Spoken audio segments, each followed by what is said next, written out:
বিজেপির 12 ঘন্টার বন্ধ, যে বন্ধ আজ ডাকা হয়েছিল, সেই বন্ধ নিয়েই কড়া সুর মমতা বন্দ্যোপাধ্যায়ের। সহ্যের সীমা অতিক্রম করে গেলে প্রয়োজনে ফোঁস করুন বক্তব্য মমতা বন্দ্যোপাধ্যায়ের। তার পাশাপাশি তিনি বলেন, বিজেপি শকুনির মতো বসে আছে, কখন একটা লাশ পাবে।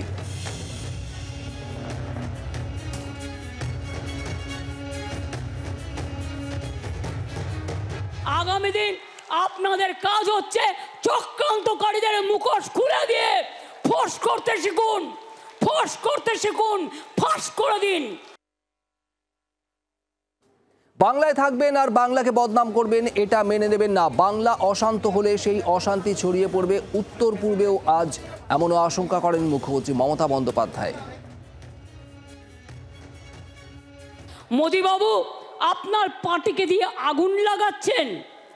মনে রাখবেন, বাংলায় যদি আগুন লাগান, আসামও থেমে থাকবে না, নর্থ ইস্টও থেমে থাকবে না, উত্তরপ্রদেশও থেমে থাকবে না, বিহারও থেমে থাকবে না, ঝাড়খণ্ডও থেমে থাকবে না, উড়িষ্যাও থেমে থাকবে না, আর দিল্লিও থেমে থাকবে না। আপনার চেয়ারটা আমরা টলমল করে দেবো। শ্রেয়সী গঙ্গোপাধ্যায় আমাদের প্রতিনিধি রয়েছেন টেলিফোনে। শ্রেয়সী, সহ্যের সীমা অতিক্রম করলে ফোঁস করুন, আজ ঠিক কি বলতে চাইলেন মমতা বন্দ্যোপাধ্যায়? এবং এর পাশাপাশি বাংলা অশান্ত হলে উত্তর পূর্বও অশান্ত হবে, ঠিক কি বক্তব্য? দেখো, মমতা বন্দ্যোপাধ্যায় আজকে যেটা বলছেন যে এক্ষেত্রে সহ্যের যদি সীমা অতিক্রম করে তাহলে সেক্ষেত্রে কিন্তু কার্যত তিনি বলছেন যে ফোঁস করতে হবে।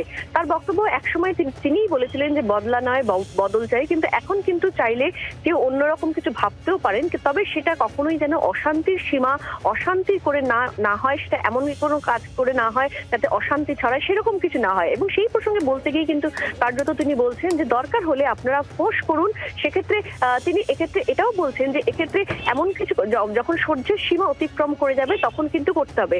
এবং সেই প্রসঙ্গে বলতে তিনি তখন বলছেন যে এক্ষেত্রে বাংলাতে আগুন লাগানোর চেষ্টা করা হচ্ছে, এবং সেক্ষেত্রে তিনি বলছেন যে বাংলাতে যদি আগুন লাগানোর চেষ্টা করা হয় তাহলে আসাম থেমে থাকবে না, নর্থ ইস্টের স্টেট থেমে থাকবে না, উত্তরপ্রদেশ থেমে থাকবে না, দিল্লি থেমে থাকবে না। এবং তিনি তিনি চ্যালেঞ্জ ছুটছেন প্রধানমন্ত্রীর দিকে, যেখানে তিনি বলছেন যে আপনার গদিও কিন্তু টলমল হয়ে যাবে।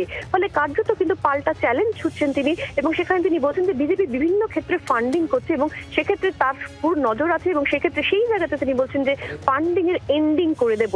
ফলে কার্যত একদিকে যখন তিনি পাল্টা চ্যালেঞ্জ ছুটছেন, ঠিক তখনই কিন্তু দলীয় কর্মীদের দিকেও কিন্তু কার্যত তিনি এবার পাল্টা রুখে দাঁড়ানোর বার্তা দিচ্ছেন। ধন্যবাদ শ্রেয়সী। মমতা বন্দ্যোপাধ্যায় আজ জানিয়েছেন যে সহ্যের সীমা অতিক্রম করে গেলে ফোঁস করুন। আর এই বক্তব্যের প্রতিক্রিয়া কি বলছেন বিরোধী দলনেতা শুভেন্দু অধিকারী, শোনাবো।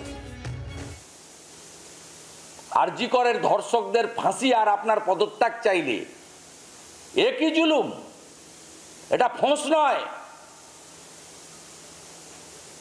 উত্তর কোরিয়ার জন কিমের থেকেও এটা জঘন্য নোংরামি। একাধিক আদালতে প্রত্যেকদিন থাপ্পড় খায় আপনার লোকরা। আজকেও বন্ধের বিরুদ্ধে পিল করতে গেছিলেন, ঘাড় ধাক্কা মেরে পাঠিয়ে দিয়েছে আপনার লোককে। বাংলার আওয়াজ, বাঙালির আবেগ, জি 24 ঘন্টা।